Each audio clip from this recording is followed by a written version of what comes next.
Hello everyone, তোমরা সবাই কেমন আছো? আর আমি ভীষণই ভালো আছি। আজকে হচ্ছে শ্রাবণ মাসের তৃতীয় সোমবার, তাই জন্য যাচ্ছি একটু ভূতনাথ বাবার কাছে পুজো দিতে। তো চলো যাওয়া যাক ভূতনাথ বাবার কাছে। আমি আর শুভায়ন মিলে দুজনে মিলে যাচ্ছি। তো বেরিয়ে তো পড়েছি, এদিকে ওপর থেকে শুনতে পাচ্ছি যে মেয়ে ভীষণ কান্নাকাটি করছে। ওকে কিন্তু রীতিমতন লুকিয়ে বেড়াই, যেরকম আজকেও সেরকমই লুকিয়ে লুকিয়ে বেরিয়েছি দুজনে মিলে। যতক্ষণ রেডি হচ্ছিলাম ওই ঘরে ওনাকে আটকে রাখা হয়েছিল, তারপর হুট করে লুকিয়েই বেরানো হলো। তো তাই জন্য নিচ থেকে শুনছিলাম যে ওপর থেকে কান্নার আওয়াজটা শুনছি, আর আমার নিজের খুব খারাপ লাগছে। যদি ভিড় না হতো তাহলে অবশ্যই ওকে নিয়ে যেতাম। তো সকালবেলা মারা গিয়ে পুজো দিয়ে এসেছিলো, তাই জন্য আমরা বিকেলবেলা যাচ্ছি।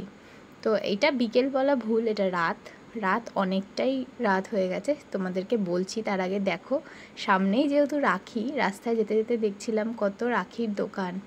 তো দেখে আমার খুব লোভ হচ্ছিল, যে ভাবছিলাম রাখিগুলো নেমে একটু দেখি। কিন্তু ওই যে একটা জায়গায় যাচ্ছি, এখন যদি বলি চলো নেমে রাখি দেখবো, তাহলে কিন্তু আমাকে খুব বকাবকি করবে। সেই কারণে সাহস করে আর বলে উঠতে পারিনি। তো দেখে নাও টাইমটা, এখন বাজে 9:45 বাজতে যায়, মানে 9:45 বাজতে যায়। তো যাচ্ছি, প্রায় এটা রাতই বলতে পারো, রাত্রিবেলায় যাচ্ছি দুজনে মিলে। ভেবেছিলাম সন্ধ্যা যাব, তবে সেই যেতে যেতে রাত হয়ে গেল। সুবর্ণ বলল রাতে যদি একটু ফাঁকা থাকে, সেই কারণেই রাতে বেরোনো। আর এদিকে দেখো, পথে যেতে যেতে দেখছিলাম একটা বড় র্যালি। এটা ঠিক ভূতনাথের আগেই, বাগবাজারের ওই দিকটায়। দেখো কি সুন্দর র্যালিটা, নন্দীর ওপরে দেখো পিঠে করে যাচ্ছে মহাদেব। আর বিভৎস সুন্দর এই র্যালিটা, আমার তো খুব ভালো লেগেছে। আমরা 10 মিনিট ধরে এই র্যালিটাই দেখছিলাম। ভিড় তো ছিল অবশ্যই, প্লাস আমরা নিজেরাও ইচ্ছা করে গাড়িটাকে সাইড করে অনেকক্ষণ দাঁড়িয়ে এটা এনজয় করছিলাম। আর তোমরাও একটু এনজয় করো।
কেমন লাগলো তোমাদের?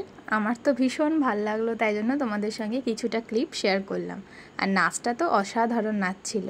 আরও অনেকটা ভিডিও ছিল, তবে এতটা লং করব না বলে তোমাদের সঙ্গে অল্প কিছুটা শেয়ার করলাম। এর মধ্যে দেখো আমরা চলেও এসেছি।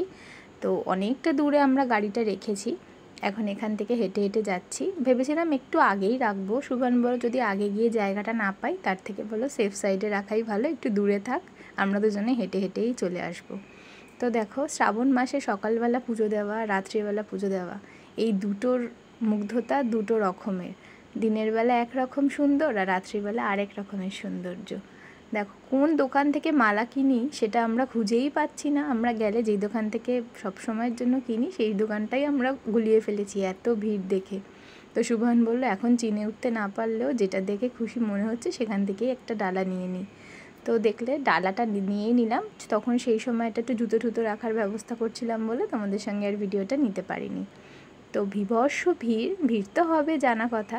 তো তার মধ্যে দেখো একটা ছোট্ট পুচকি আবার কাঁধে ওইরকমভাবে দেখো একটা নিজেই বাঁক নিয়ে এসছে, সেই কারণে সুবর্ণ আবার ওটাকেও ভিডিও করে নিয়েছে। তো একদিকে ভালো, ভূতনাথ বাবার মন্দিরে না যতই ভিড় হোক, জলের ওই জায়গাটা তো ধাক্কাধাক্কি করতেই হয় বাবার মাথায় জল ঢালার সময়, তবে লাইনটা কিন্তু খুবই ওরা মেনটেন করে। যেহেতু দড়িটা ধরে না, তাই জন্য সবাই কিন্তু নিশ্চিন্তে ঢুকতে পারে।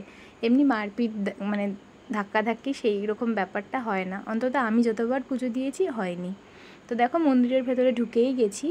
তো জানি না কত দূর ভিডিও করতে দেবে, যতদূর ভিডিও করতে দেবে তোমাদের সঙ্গে অবশ্যই শেয়ার করব।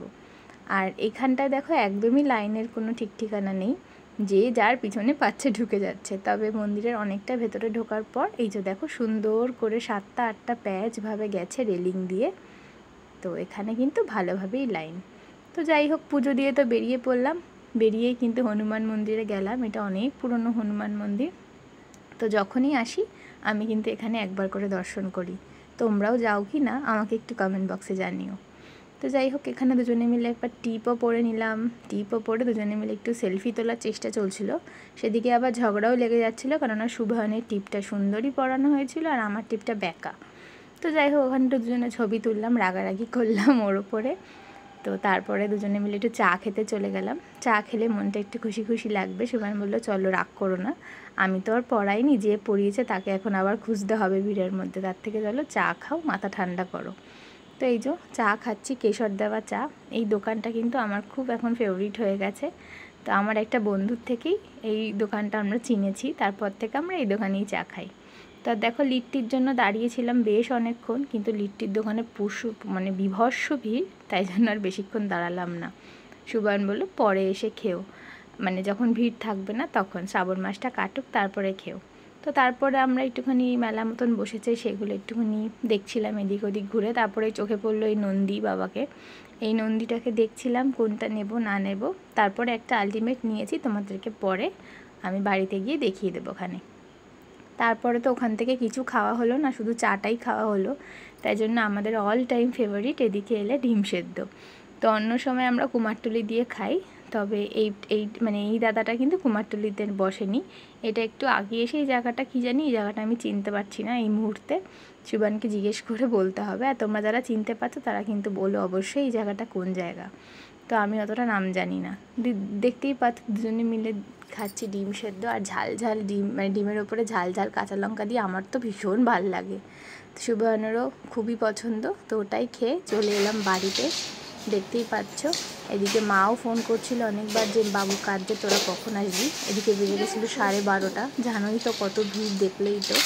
তো চলো আবারও আসবো নতুন ভিডিও নিয়ে। আর কী কী কিনে আনলাম ওইখান থেকে সেটা তোমাদেরকে কালকে অন্য ব্লগে বলবো। ততক্ষণ সবাই ভালো থেকো, সুস্থ থেকো, টাটা।